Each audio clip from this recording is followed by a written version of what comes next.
So let's start. Let's start with this is growing up Aspen, Adventures of the Unsupervised, a podcast, a Joiners Table podcast. Chris Pomeroy and Andy Collin, and we're here with Barclay Dodge, owner of Bosq restaurant in Aspen. And I think we did mention teachers that were influenced. Do you have specific names of folks you mentioned? Oh yeah, I've got some like memorable ones and ones I was connected to. Well, all of us were Flynn. Yeah. Also, Kurt Gregory. Yeah.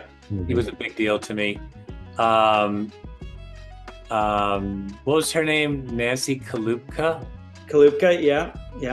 Really liked her a lot, even though she was too hard for me. Like, I mean, on an educational level, I was a terrible student in high school, and chemistry was not my thing. But she was a really good teacher. Burson was great, both of them. Yeah. Really and George. Yeah, he was my track coach. I ran cross country when I moved here. Oh, you did? Oh, cool. Yeah. So you did run with George. That's cool. Yeah, that was hard. I moved here from Alabama, like overweight. Yeah. And I signed up for cross country at 8,000 feet. Yeah. I was like, I know you're running a timberline. I remember we did this race on Highlands, this cross country race where you go around in the woods was like the trail, and you go around this loop twice. I was so far behind that the guy who was like at the connection point thought I'd already done it twice and sent me back down the finish line. I still came in last. What a shitty way to win, right? Yeah. So, but yeah, I mean, just high school was so great here. It was definitely some of the best years of my life, for sure. The friendships, the experiences, the outdoor ed, the teachers, the school. You know, it was just a killer experience. Yeah. All families and the way that we lived here back then, you know, it was such a different way it is now. You know, it was really cool. I always said it was funny because we all had our own parents, but we also had other people's parents as parents.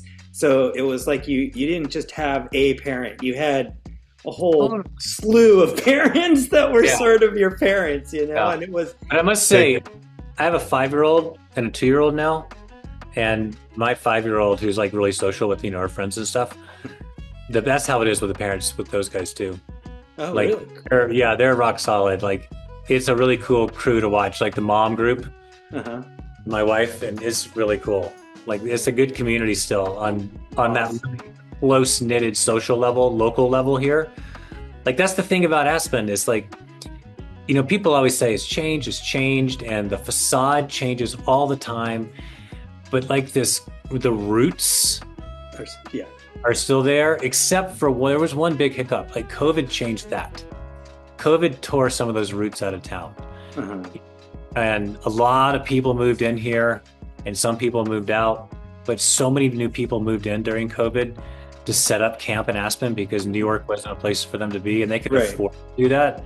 But we lost like a couple of hardcore personalities during that time of COVID, and we lost some serious anchor cornerstone restaurants during that time. So I felt that was the biggest hit we've taken on, you know, this, like the stability on the platform, on the sunken roots of this town. Yeah. And I think it's a little bit unfortunate too. Well, I also feel like the truth is just hearing people talk about what it meant to them gives people an idea. And when you have a bunch of people that move in that have no idea what anything is, but then they hear people talk about it, they begin to understand a little bit. And at that point, they have an option, and they have an option to join in or an option not to join in. I have a feeling for my generation, it was to join in. We just shedded everything and said, forget it, we're joining, you know, and we became part of that culture. And I think the natural instinct is to do that. So if people can understand what that is, because like you said, it is special, it is unique, there is nothing like it anywhere else. So to let that go, it's not a good thing, you know, and I feel like people can understand that. Yeah. Well, I mean, I kind of see like light when I see my daughter and her friends and those families together, because they're so core rooted in what Aspen has to offer as a resident, like a real resident, not like someone who's coming in and out, right? Around, just like a real resident, and this is your day to day, right? And and as you guys know, this is such an awesome place to grow up. So I'm so looking forward to my kids experiencing what we experienced. And a lot of that's why it makes me happy when I can see kids like your kids, or kids like God, Low or somebody. I just see so many kids in shots and skiing and growing up there and up on up on Facebook and stuff, and I just feel like it's nice to know that there are some other kids that are going to get to experience some of that. You know? Yeah. Chris Klug is another one. I feel a little protected, like being a local, like a true local here. Mm-hmm. I feel a little protected from the influence that's coming into town, mm-hmm. and maybe the like the cross-examination that happens more so because there's just so many people who are new and who's who. I feel like I don't deal with that shit. Right. Like, I know this place, my family's here, my parents are here, my sister, my nephews are here. Like, this is home, and we have our business here, and I deal with the city on a very deep level and the outdoors on a very deep level. That all the bullshit that kind of comes in and out doesn't faze me. Right. I hope my kids can have that experience through school. I don't know. Right. There's a lot of different people who are coming in now, and it's a lot of wealth, Yeah. A lot of wealth.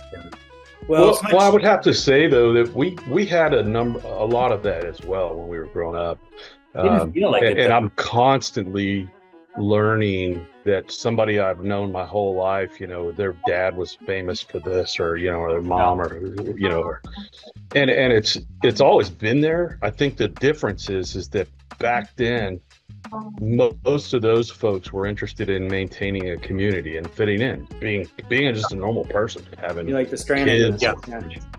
Yeah. And I don't know because I don't live there now, but I hear from other folks that a lot of that's changed. If you look at the landscape, just look at Red Mountain. The homes on Red Mountain now are just palaces. Yeah. And when we were kids, those were the homes we lived in the homes that are being torn down for the homes today. Exactly. Right. Yeah. Right. I feel like we just lived on a more just like realist, I don't know, using the right words here, but it was just more normal. It was just like a community.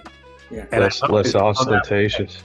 Yeah. I don't experience that side of it. I don't deal with that side of it. I deal with my community as a community is how I live here. Well, it's funny because I always feel like I've said it before in a couple of these that like 80% of our friends when we went to school, they all lived in homes in town, on the East End, on the West End, all over Highlands, Cemetery Lane. They lived all over in the homes. Now they're mostly in employee housing. We're employee housing. Homes, yeah, and those homes are now owned by Bezos and whoever, which are torn down and, like you said, built up into bigger things. And so you don't really have that. You know what I mean? It's sort of a very, very different group of folks that are just straggling on with employee housing, and the folks who have now you're talking their 6th, 7th home, whereas before it used to be their 2nd or 3rd. Yeah, no, truly. So it's different, but you still have all that stuff we had still is accessible and still there, And that's why I choose to live here. Yeah. Because those are the things I like to do. Well, it's always going to be better. It doesn't matter when, just pick a time. It's always going to be better than Dallas in some other time, or it's going to be better than LA. You know what I mean? It just is. Oh, it's awesome. It's awesome. And I don't want to go anywhere. Well, now that we have a star, it's like I'm not going anywhere. Thanks for listening. The authors of Growing Up Aspen would like to thank you, and would like to also thank the Aspen Times and the Aspen Daily News for giving us materials for our book, Growing Up Aspen, Adventures of the Unsupervised, which you can get at twistandturnpress.com and any local bookstore. Thanks.